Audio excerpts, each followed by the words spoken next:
going to come up today later, and I hope it's okay that I say this, but he was like, yeah, I've seen your videos. How do you get away with that? And I think the way I get away with it is the same way that, in a sense, any kind of, like we'll say disenfranchised people can use terminology and concepts that non-disenfranchised people can't use. Does that make sense? I have cred, is the word. And I start with this joke, because I'm going to give you my cred. And one of the things that happens that's so devastating for me is when because every now and then you have to talk about your history. You just have to, you know. And then I get this sort of like, and to me, of any kind of offense, you know, that's ever occurred, that is the greatest. It's the most devastating thing that could possibly happen to anybody who had any kind of, and I'm going to say extreme experience. I'm going to put it in the caliber of extreme experience rather than the other labels that we have. The worst thing that happens is that you freeze into an identity, and frozen in that identity is a very clear perception that's projected onto you. Does that make sense? And so I have great cred. I come from darkness. Now, what's funny is that people will be like, "You come from darkness," and I just plain come from darkness. I just come from darkness, and I just pass in the light. Does that make sense? And I think I'm lucky in that way, and I'm really pleased that I was shown a way to use where I come from in service to it, and that I happen to have this avatar in order to do what I'm here to do, which really is to usher where I come from onto the planet in such a way that people can experience the benefits of it. And so really it's just darkness, just plain normal darkness. And then darkness tends to have some things that we associate with it, because we're so afraid to go into it, that sometimes it has to turn the volume up in order for us to enter, like a ballast. Does that make sense?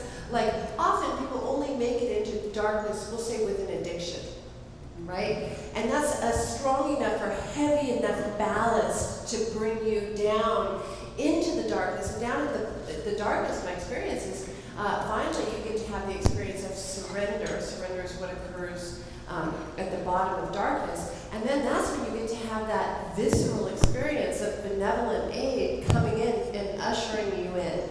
So I look at it like Catherine McCune does, which is a beautiful version. And that's that experience where you're sort of stressed out and you're tense. And then this night, on this particular night, you just have a great night's sleep. Does that make sense? And it's that feeling where you feel like almost like you're sleeping with sandbags on top of you.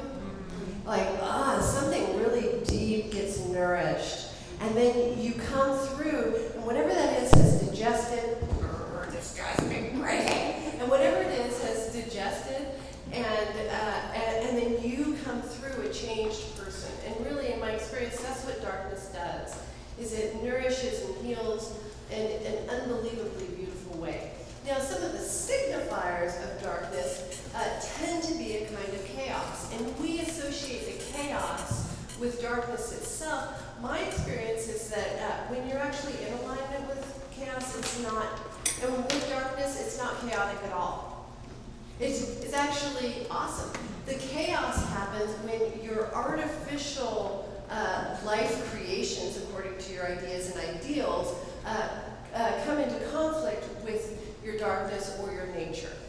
And then we say it's a bad thing. And then it ends up being that, like I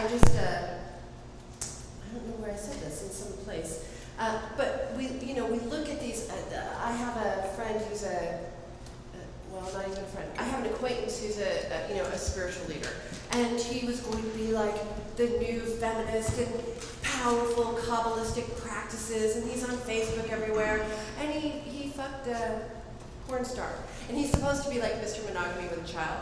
And it's sort of like, And then I have a rabbi friend who, fucked all his students. And then there's some yoga people who fucked all their students. And there, there's all of these terrible, supposedly, actions taking place, but really I think what's happening is nature. And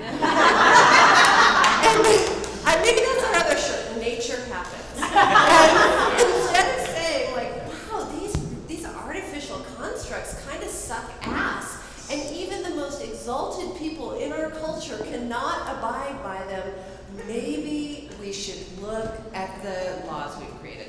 I just made it. So, that's what we're here to do. Welcome to hell.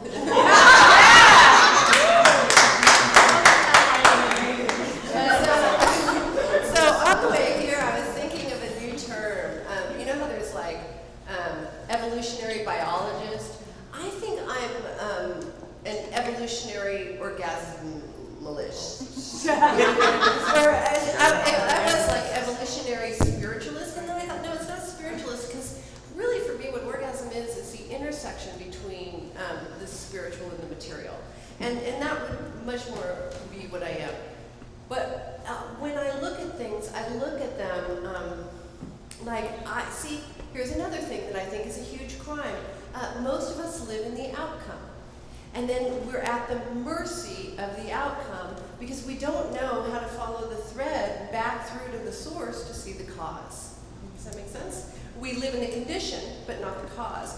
And so when I look at anything that's occurring, anything like in this CP, whatever it is, what is the cause? And my experience, and again, Butch and I had it's just one of those rare conversations where you get the kind of reflection, like you're crazy, and then you meet another crazy person, and then you get the kind of reflection that has you realize you're both sane. And one of the beautiful challenges we had in this conversation is both of us are word junkies, and we could not, we were like, and then, because we're talking about creating this foundation together. And the foundation really is, and here we go, here's our challenge.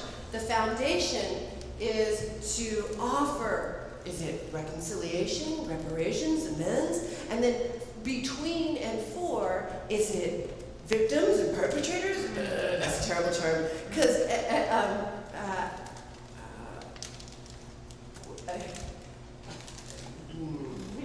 there you go. And, he said something great, but I'm not going to tell his life. Here, we'll put it this way. So I have a story, and I am no victim. Does that make sense? Yeah. And it's not that I'm not a victim. I'm not a victim in terms of the eyes of who looks at a victim, because what we have is such a limited construct of what a victim is or what a perpetrator is. See, in my mind, it's just, victim is just the nascent evolution of where that thread is supposed to take you. So the position of victim, it gets stuck, and Pooja's going to talk about trauma today. What are you doing? Just sit down.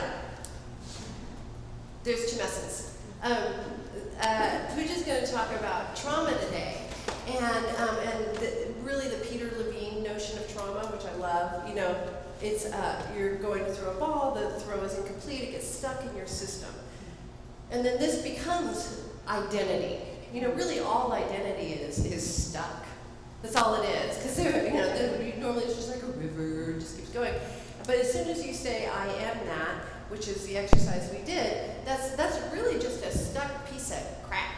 So we're going to move some of that stuff out. My idea of victim is really the nascent invitation to learn the deeper power of surrender. Yes.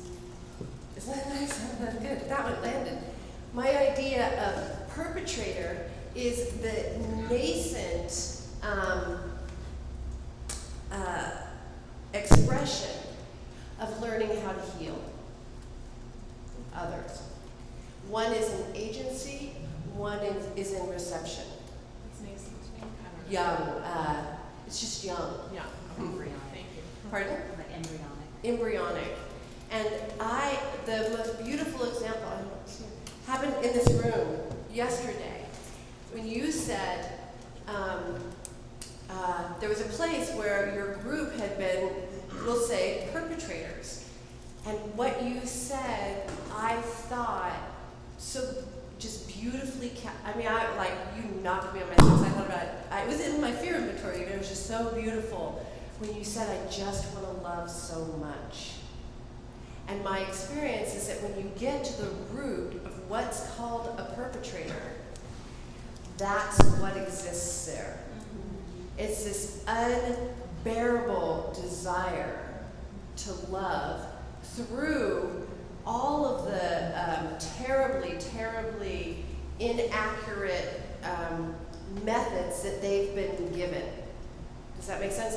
Because we don't understand nature, so we create these extremely strange tributaries and ways for expression to come out, and then it just gets sort of blocked. And almost like if you picture what are those? A stick in a river, and it just keeps pummeling up against something because it doesn't have a natural way to flow. That's really the experience of what we call perpetrator. My experience is that it is a pure love. My experience of, we'll call it the victim, is a desire for pure release, pure surrender, pure freedom. And that if you actually, and then what ends up happening is, and Pooja will talk about this, wherever the hell Pooja is the thing freezes on the way to the completion of the evolution. Does that make sense? Do I have my Joan quote? Yes. So, the shamans say that a medicine man begins by falling into the power of demons. Like that. The one who pulls out of the dark place becomes the medicine man, and the one who stays in it is the sick person. You can take every psychological illness as an initiation. And that's what I mean when I say I'm an evolutionary orgasmicist. Even the worst things you fall into are an effort of initiation, for you are in something which belongs to you. Isn't that? I think that will be a foundational quote of the foundation. I think that's, because that's how I look at it. When people come to me with these really devastating stories. I mean, I think I was given my story so that when people come to me with their story, I can be like, yeah, that's a bummer. So that it doesn't take on that much weight and value and intensity. Because that's the other thing about these stories is, I remember I felt like I had to, by law, create drama around the story. I remember I was in college, and, whatever, I was as fucked up as I'm fucked up, but I wasn't actually what I considered fucked up. I never thought of myself as fucked up, I just thought of myself as fun. And then I began to interact with the world, and it was through that interaction. And that's really, to me, when I say that's the crime of the word victim, that's the crime of the story, is that you begin to interact with ideas, and then all of a sudden we come up against these moments where we can either take on I'll get you the thing, where we can either take on the identity or not. Some of us are strong enough to not, and some of us aren't. And my desire is, if you've taken on an identity in either direction, and most of us have taken on the identity in both directions. And that's really the difficulties, that we get stuck in these poles and we can't actually find ourselves in our center. And so, can I use you as an example, Rebecca? So Rebecca sent me this Amends, and I could feel the torment of the story, of the weight of being a fucking perpetrator again. And I just, instead of being whatever, I was just just use it to learn something. To not give either side that weight. Everyone gets stuck in it. That's the trauma. The trauma isn't any one of us. The trauma is that all of us are stuck in these polarized ideas, and we lose the flow that would ultimately heal. the biggest piece that I hope you guys took away from me yesterday is that it's not ever us. Like, whenever I do a podcast, which in itself is traumatic, they'll be like, what message do you have for people? And my message is always to both to men and to women, it's not you.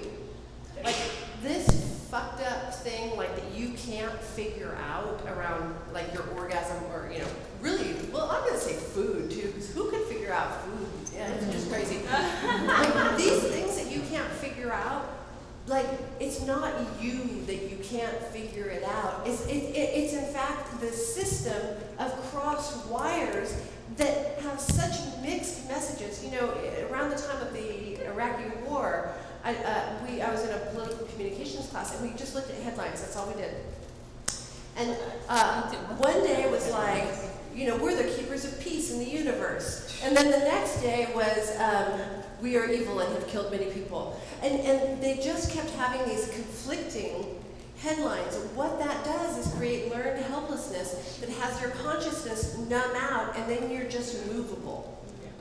Does that make sense? And so if you look at the most powerful domain, and here I'm going to admit my bias, I think it's the most powerful domain. It's why I actually came to it rather than other options that I had, which is orgasm. If you look at the biological incentive of orgasm, what more important place to keep us numb and checked out than the place where we could actually access enough power to totally wake up? Now, mind you, I think the people who are doing it are asleep. So I just think when you keep following it back, there's that place where you want to be mad, or where I want to be mad. There's no one to be mad at except for sleep. Does that make sense? So then the only thing you can do is save your friend from being asleep. That's all there is to do. And then to realize that everyone on the planet is your friend. And they just happen to be taking a nap. And if you let them nap anymore, it's going to be a pain in your ass. So the other thing is to take off all of the do-good, right? Like, if I wake you up, now some of you I accidentally like, but for the most part, I don't do it because I like you, I don't do it because I'm a good person. I do it because it creates a world that I'd actually want to live in. And the only potential of us ever, the only potential of me ever liking you is if you're awake. Does that make sense? And vice versa. That's the only way that we actually get to have the experience that we want to have with each other. And it's the only way that I don't get victimized. I went on this great lunch one time with this woman. I was stealing her boyfriend. And she invited me to breakfast. Actually, it was breakfast. And which was a pretty good move, right? All of a sudden, wow. Because what she did was she hooked me into the source of what I was attracted to, which was her, the woman behind the man. Anyway, and we went out, and this moment totally changed my life. She said, the reason I'm inviting you out is I like to live a deeply surrendered life. But the edge between surrender and victim is very thin. So I have to take agency and confront the stuff I normally don't want to confront in order to not become a victim. Isn't that awesome? She took total responsibility for the thoughts and experiences in her head so that she got to have that really deep experience we all want to have, which is surrender. But one of the things most people don't realize is surrender takes a lot of maintenance. And so what we tend to do is, it's almost like driving with our eyes shut. It's like we tend to surrender by creating circumstances that happen to us. And then, not only do we get to have the experience of surrender, but we get to have the experience of victim. And I would suggest that there's a much better potential.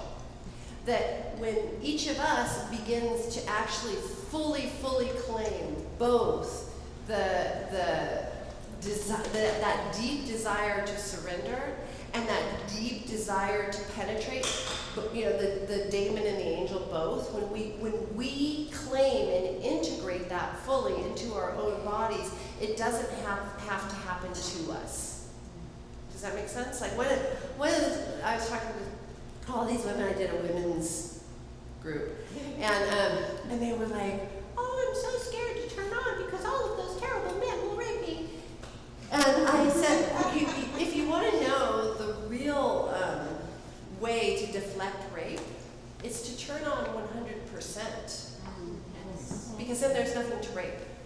Not only that, but when my experience is that a woman turned on 100% has every single man around her bowing.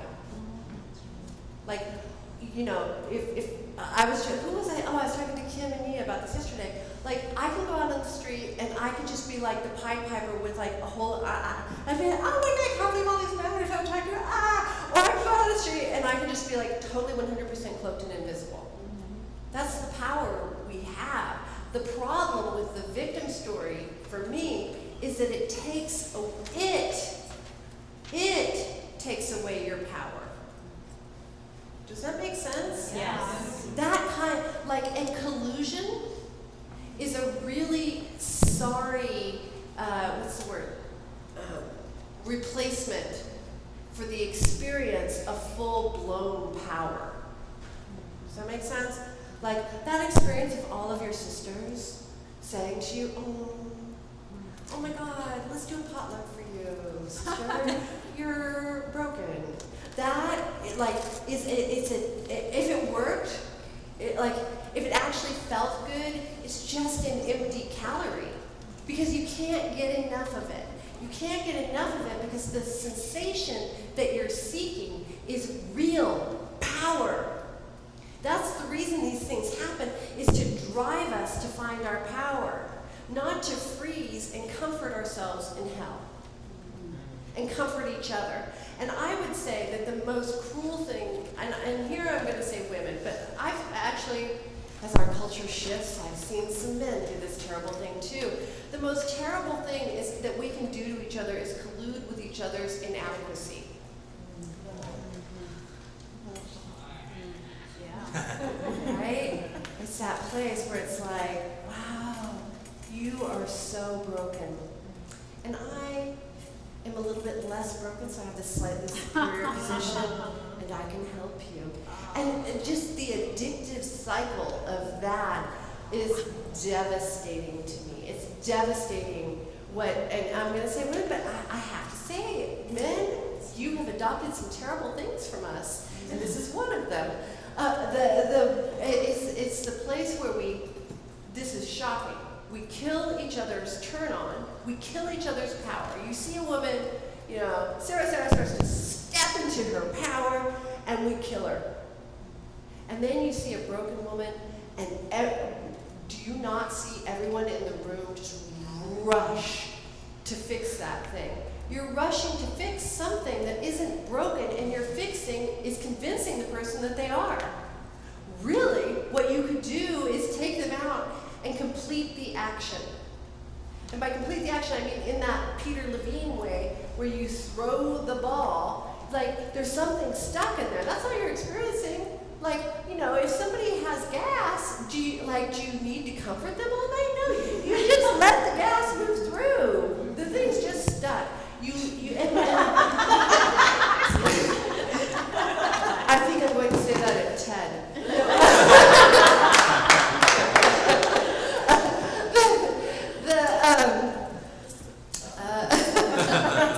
I just lost myself. Yes. And here's what I would suggest. I would suggest that the ultimate remedy is the antithesis of everything we offer, and that's play. Bless you. So I've told you the story of Stephen Kotler, who had Lyme's disease and then couldn't get out of bed for 2 years. They stuck him on a surfboard, and when they did, all of a sudden, he could walk. There is an experience of flow. There is an experience of putting people in their greatness that has them organically heal. That my body knows how to breathe, it knows how to digest, it knows how to do more shit than I could ever imagine. What makes me think that it doesn't know how to heal? And that I need to take it and sequester it away from all experience, my experience of everything that is separate. is that that is what keeps it sick. It's the reason I mentioned yesterday, we as OneTaste agreed to come out into the mainstream away from our beautiful mountaintop. It's so that we don't get sick in our separateness and begin to have these ideas about who we are. We agreed to be like Wikipedia, essentially, and have everyone's ideas create who we are. As human beings, that is where we heal. It's the exact opposite of what we think will heal us, which is isolation, is what we need. What we need is to immerse that much more deeply. Does that make sense? Yes. So there's a beautiful quote. The beautiful quote is, when harm is done, one of two things is required of me, either forgiveness or amends. Isn't that beautiful? The reason that I like this quote is that it takes things out of the domain of the mystery, or just happened, or happened to me, and it has it be that I am responsible for everything that is occurring in my reality. I am responsible for my own state of flow. You aren't at all. Now, that, like, oh man, I'm not expecting people to be responsible, blah, blah, blah. That's up to you. I don't know. I don't have, I have a lot of faith. I don't have much faith. And so what I can do is actually live in an unconditional reality where you are not responsible for me at all. And anything that you actually come through with is a luxury. Because it's a luxury, I can enjoy it. Normally, we so expect other people to take care of our reality that we're a sieve. And there isn't enough. That's where that underlying feeling of there's just not enough, there's not enough love, there's not enough time, there's not enough. It's because you're a sieve. You don't actually take the responsibility to fill yourself up wholly and then just enjoy everything anybody does, good or bad. So when the shit went down in the CP, it was, I actually said, okay, how can we turn this into a positive? Well, how we turn it into a positive is we recognize, okay, this is a very strong masculine meme that we are going to be coming up against at OneTaste. It's the meme of co-opting orgasmic ideas without doing a deep enough practice to have it go through your system and come through as love. We're confronting that in many places. So, wow, okay, you sent me to school, which means I have to let go of some pride because this thing could be happening to me.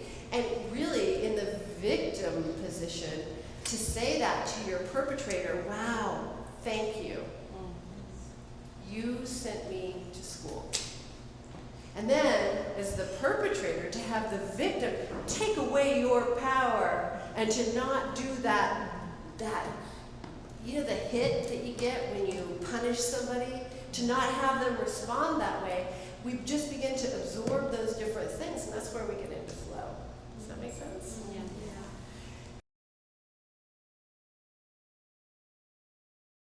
So we're, you know, as you know, I think, we're dedicated to shifting this idea of trauma. I just heard a trauma lecture, and I was traumatized. It was just like, are you serious? Like, are you serious? Like, are you serious? The level of superiority and arrogance that you have to view these victims as victims is appalling to me. Like, but we don't see that we're viewing it from this masculine overlay, in a sense. It's the same thing as when we go in to help starving people. You know, it's like, okay, great. You know, like, I will always, if somebody asks for it, I'll always give you a spark of ignition. Because I have it. If I have it, I'll give it, right? But it's not, but it's also because I live in a Wikipedia world where I know you'll do the same for me. You may not, but somebody will, right? That's kind of a cool way to live, rather than, you know, I'm so far above all of this, I'm going to help you. I mean, that was the, where's Mark Hearn? Kim said something he said to me that I thought was great. Can I say it? Sure. Can I say it, Kim? About how you felt so relieved because they felt like they knew what they were doing, right? And you wanted that feeling. Well, that is the feeling of the masculine, Because the masculine is from above, and the feminine is actually in it. And when you're actually in it, nobody knows. That's where the relief comes from, is the fellowship of saying, I don't know, you don't know. Well, we're in here together, and let's figure it out. And the intimacy that's created in that realization that we don't know, that's the beauty. The false sense of security that we get from above. You know, I used to deal with this with Reese a lot, because he's very much an above thinker. He's a, what is it? Theorist. He's a theorist. And so he had wonderful ideas about OneTaste. It did not translate into the people at all. And then, see, if you have ideas about how things go and you don't come down into the experiential reality, you know what happens? Everyone looks dumb. Because it's just so obvious from this theoretical vantage point that this is how things should be. But then I had him just come down and get in the trenches with us, and he was like, oh my God, these poor people! When you come down in it. And that's one of the reasons why, you know, we are doing the work to create systems that can come down in it, that aren't so precious, that aren't so easily traumatized that we can't enter the world. So we learn to work with our fear, we learn to work with our reactivity, our anger, our desire to avoid, all of that, so that we can come in and do the most healing thing that anyone could do for anyone, and that's simply to connect. That's it. It's just too simple for most people's minds. I'm crazy, I lie down, someone sticks their finger on my clit, the connection happens, the lights go on, and I'm better. Or, you know, like in the anonymous programs, I don't know if you guys have read General Theory of Love, but it's really a powerful argument for this idea. They talk about, like, the anonymous programs, they couldn't figure out how to have anything work. And then all of the physicians, you know, the prayer yesterday, all of the physicians, all of the therapists, everyone couldn't get any of these alcoholics healed until one alcoholic began to connect with another. And lo and behold, wow, people get healed. The same thing happens in every domain. When we connect and we play, we are healed. It's just so antithetical to everything we've been taught. So, let me see, I think there's just two more things I wanted to mention. So,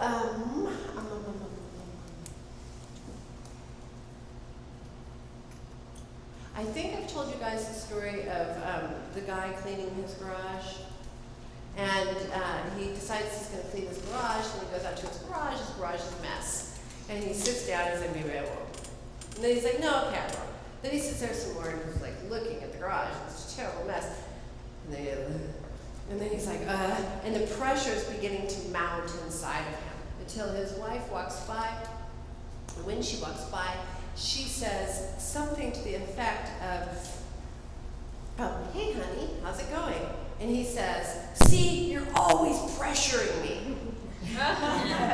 This is how most of us live in terms of our desire. What ends up happening is that it builds and it builds and it builds until all of a sudden outside sources hear it, press us, and then we say, see, it was you. The way that I think that we heal all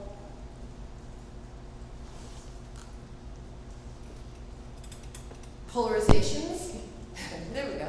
The way that I think we heal all polarizations is we give people the power to hold the power of their desire. Then your desire doesn't have to chase you down and get you, but you can actually be somebody acting on the planet with your desire. Here's my other thought, and that is, you know, because if you look at it in terms of oming, I only stroke that hard when that's as hard as they would feel it. The universe tends to do the same thing. It only strokes you hard when you aren't hearing it at the level of a whisper. You know, it usually comes out like, usually starts with like, I want to fuck that person. You know, and like you don't listen to it long enough until pretty soon they're coming to fuck you whether or not you like it. That level of responsibility, though, is what most of us aren't taught, and we end up with this sad story of victim in its place. Good? There's one other piece I wanted to give you.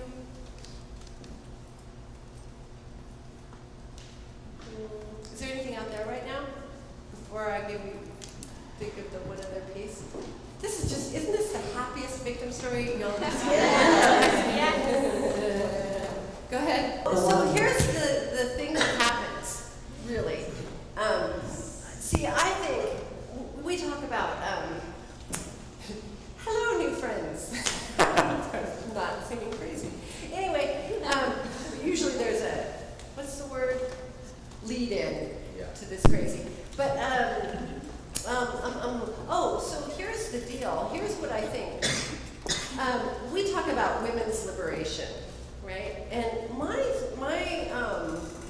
experience is, what's so funny, we talk about women's liberation, and then what we do is we put, what is going on over there?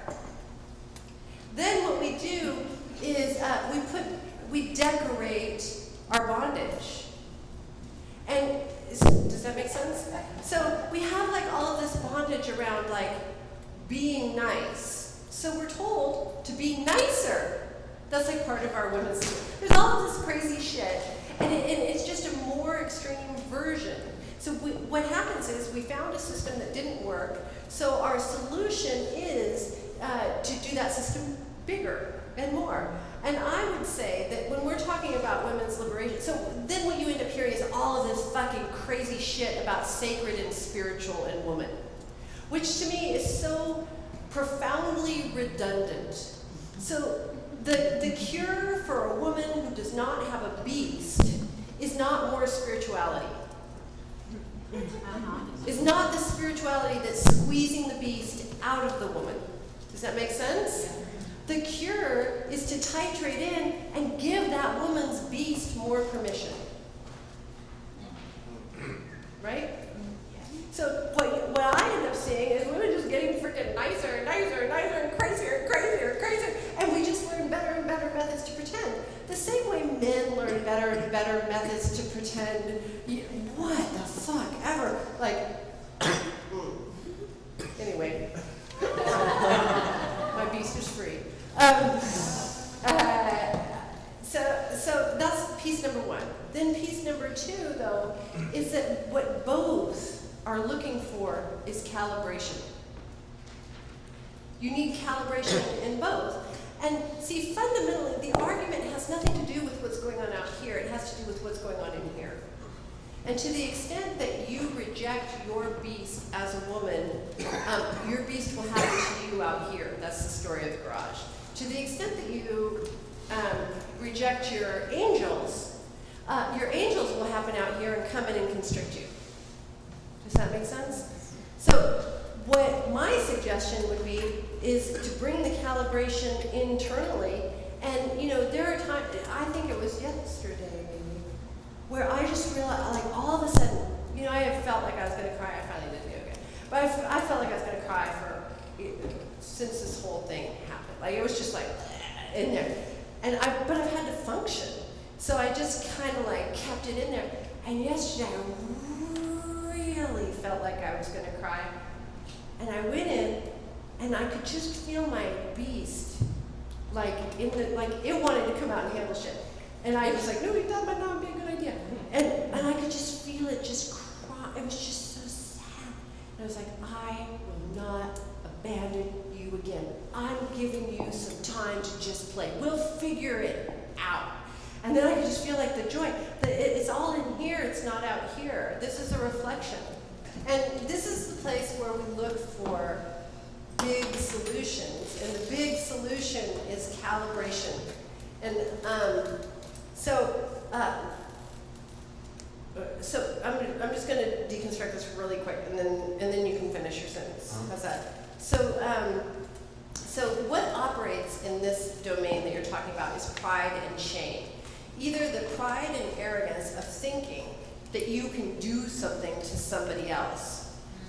And I'm going to dial that back too, because I'm going to say that if you are acting out of integrity with your own system, you're doing something to the only person you can do it to, and that's you. which is a terrible crime. Does that make sense? So it's not like, oh, I can't hurt anybody, I don't need to be honorable. It's I devastate my own system when I don't operate with integrity within this system, whatever it is. And it just so happens that your system, this is my belief, so you have to know this is a foundational belief, and if you don't believe this, then everything I say crumbles. But my foundational belief is that the blueprint in each of us is cause no harm. So if I'm in integrity with my system, I will cause no harm. But as lazy human beings, what we've done is we've brought that belief to the level of legislation, and cause no harm means take no action. And I would say, we learned yesterday that taking no action causes great harm. And so what we've done is the only thing that could ever make a difference on the planet, in my mind, is the beast. And what we've just said is, but the only reason it can make a difference is because it has power. Because it has power, it requires a tremendous amount of care and harnessing. Does this make sense? So what we've done is just cut it off, and then we just live in Pleasantville. But I would say we are rapidly descending into harm. The harm of inaction and the consumption that you have to do by not taking action. And so the planet's just dying. It's dying from our inattentiveness. And we as human beings die from each other's inattentiveness as well. We're so afraid to cause harm that we just don't do anything. We just check out. Okay, that's piece number one. So in my mind, it's an arrogance that says, I can do something to you. And it's the arrogance of shame of saying, you've done something to me. When we move that aside and just see that it's it operating, and it happens to have your face on the other side, then it becomes an opportunity for greater intimacy. And that's the piece. It isn't checking out and going on, my guess is, her ride. And it isn't being a man and steering the ride. It's staying conscious in the face of this fluctuating energy that lies between us, and staying in communication about what's happening on either side of this occurrence. That's where that's the alchemy. It's just like when I say to these couples, like I'm so astonished when people are like, I had an affair and I can't tell my partner because it would hurt them. I just sort of, like, you think that your lack of intimacy doesn't hurt them more? Stab me before my favorite Jewish thing, God saying, if you love me, I know you love me. If you hate me, I know you hate me. If you hate me, I know you love me. If you're indifferent to me, I know you hate me. And we hate each other. We won't take the risk with each other to cut in and wake each other up. We just let each other just sit in our stories, and we're so afraid. Like I was saying, I think to Kim, yesterday, it was such a big day. I just made Kim drive me around in circles for 3 hours. And we just drove, and we just kept driving around the park, and every now and then I'd be like, can we go in the park? And then we go in the park, and we just keep driving around. But I was talking about Sarah, and I was talking about what a good player you were in this past game. And the thing that made you a good player is, wow, were you treading on difficult shit? Like, whoa, race is not something you touch. And you as a white woman to come in and make these accusations around race, and it was like, that is as dangerous a territory, that and rape. They're like as dangerous a territory as you could humanly get, and that you were willing to not betray that tiny voice inside of you and speak it despite everything that could and did come back. And the only solace you had was that tiny voice. That's where we've all got to live with each other. To be willing to, like, send that sword when everything in the culture, like, you know, the reason I fight so hard to have women not take on the identity of victim isn't like, if it worked, I'd have them do it. I think it would be awesome. It's that is the crime. What is it? It's not that we want too much, it's that we don't want enough. Why stop there? Why not have it just be that this becomes the source of your power, that this becomes your initiation? Right? I think that might be it. Is there anything else? This is back when you were talking about being asleep and how you're more interested in the awakened person. So I feel like we're all trying to awaken, and how do you play with your, if I'm trying to awaken and someone else is trying to awaken and other people, how do I play with them? How do I engage with them so that we stay awake or we're staying conscious and not? Right. And the nature of that question is the nature of the dilemma in our culture. And I would say, because we don't have the concept in place that the only thing that ever heals, the only thing that ever awakens is connection and staying connected no matter what. See, no matter what happens between us, if we stay connected, no matter what you do to me, and no matter what I do to you, if we stay connected, it organically self-organizes and clears. You know how any woman who continues to get stroked purifies enough that, like, at the beginning she's crying and hysterical and all of these things happen, right? And then progressively, all of the impurities burn out, and then all there is value-neutral human connection. The essence can come through from underneath all of the impurities, right? If we all do that with each other, if my vow to you, and it is, my vow to all of you is this: I will stay connected with you no matter what. Then, what that no matter what requires of me has it be that I become that person, and what it requires of you. You get what I mean? And then if we all just do that, like, then all of the trauma moves through. But the trauma occurs at the point of disconnection, not at the point of action.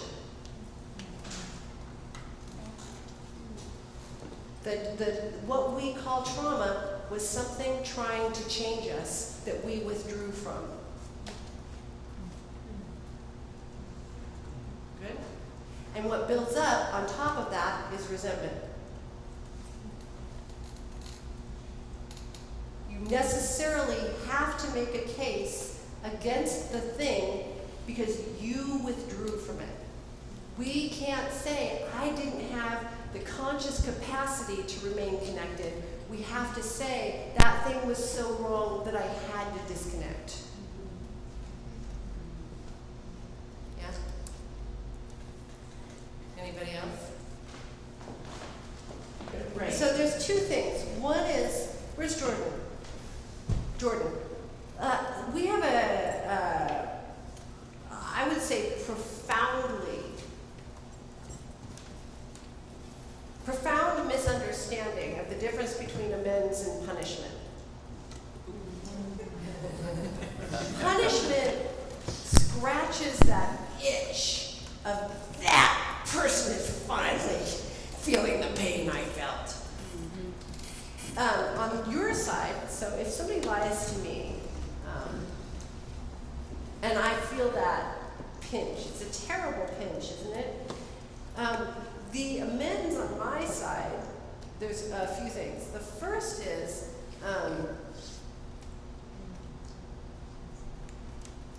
allow that pain to change you. What you're trying to do, you feel a pain and you're trying to throw it back on him. But the second thing is, there is a place where the two of you are co-conspirators. And in that co-conspiracy is intimacy.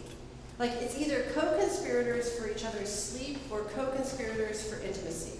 The way you, on your side, would make it a co-conspirator for intimacy would be to say, okay, let's reverse engineer this game and see how I created a man who couldn't tell me the truth. And what was the perceived benefit of him not telling me the truth? See, they did this research on rape that, again, had a profound effect on how I see the world, because they looked at, okay, so, you know, I don't know if everybody knows my story, but this is the point where you, just please don't go like, so, you know, a lot of the way that I got into this work was, I thought the world was fucked up. Yeah, how about that? And, you know, my dad died in prison for 52 counts of child molestation. And and my grandfather tried to kill my grandmother. My uncle tried to kill my grandmother that I grew up with. I come from that world. Now, see, in my world, I just come from lawless Sicilians. I never saw it as this dramatic thing out here, and I'm very fortunate. I don't know what happened in my system that it repels ideas from other people. If it, for the most part, doesn't contribute to my happiness, then I just have an immune response to these ideas. They just fall off of me. And so I've gotten to live in a certain kind of sanctuary, the sanctuary inside of my world. And so I just became interested in showing others, wait, there's a way that you don't, there is not a cause effect in terms of something happening and you having to have a perceived outcome or idea of what just happened. You can actually view it as something awesome. I mean, that's one of the things I said to Butch. This is when, I met him as some dude who I was going to talk to about a foundation. And I got to say to this man, okay, before we go to work together, I need you to understand that I'm serving the thing that most people are trying to kill in this domain of trauma, right? I'm actually serving the thing because I think it's the only thing strong enough to pull people out of the state of trauma. And I said, so I gave him my dad's story, and I said, and I never took on the idea that he was a bad person. I took on the idea that he was just so expansive and fourth dimensional that he couldn't confine himself into the arbitrary laws of the third dimension. That was his only crime in my mind. Now, other people may have different ideas, but that's where I live. And so what I'm interested in doing is taking those fourth dimensional beasts, and just showing them, almost like a tour guide. Oh, you're going into a world where they have very different rules. These are the rules. This is how you put them on in a way that won't constrict your freedom. And then you get to play with the people. That's all. That's all I think really needs to be done. And then I think kind of the reverse needs to be done for the people who are held in bondage in the third dimension in order to enter the fourth dimension. The angels are both going up and down on the ladder. And in both sides, in both directions, there are a lot of challenges that they face.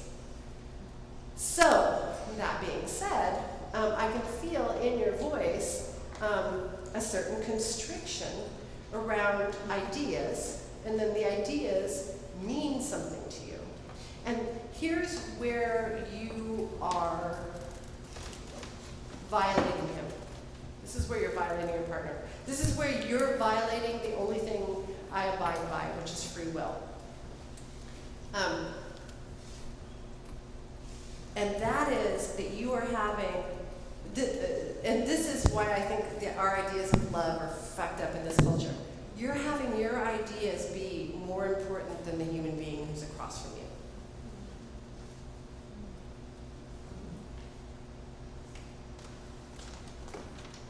Your ideas about what it means about how you're treated, your ideas about what it means that he lied to you. Shame is pride. If you follow it all the way through, it's a form of pride. Right. So I would just quickly apologize.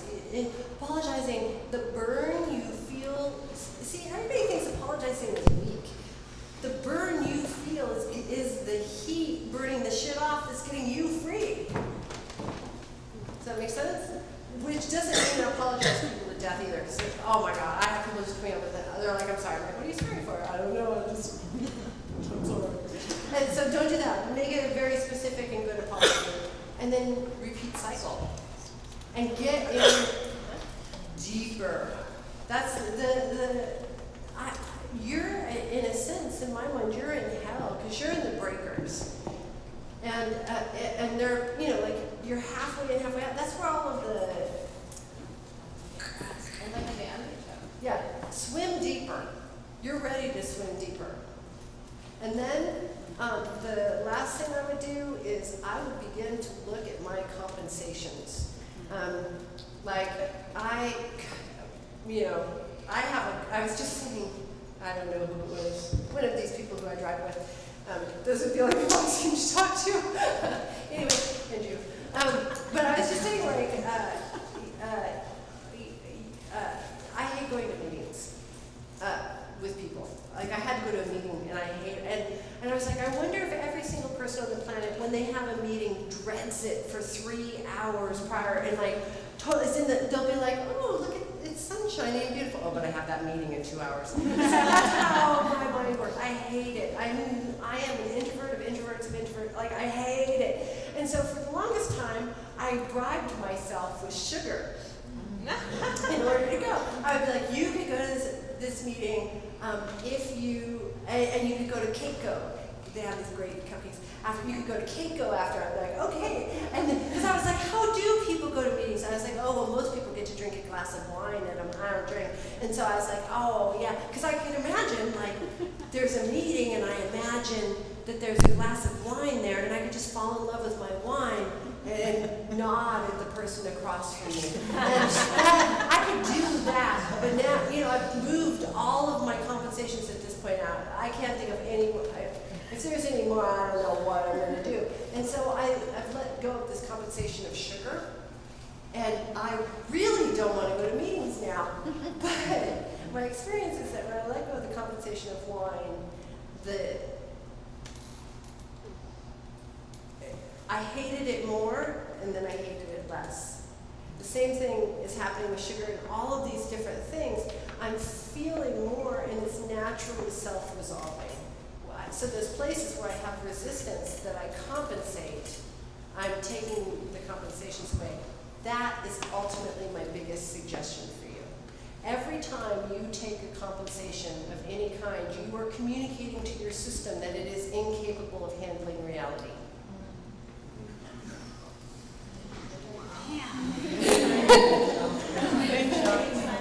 Every time you take a compensation, a bribe, every time you bribe yourself, you are communicating to your system that it is incapable of handling reality.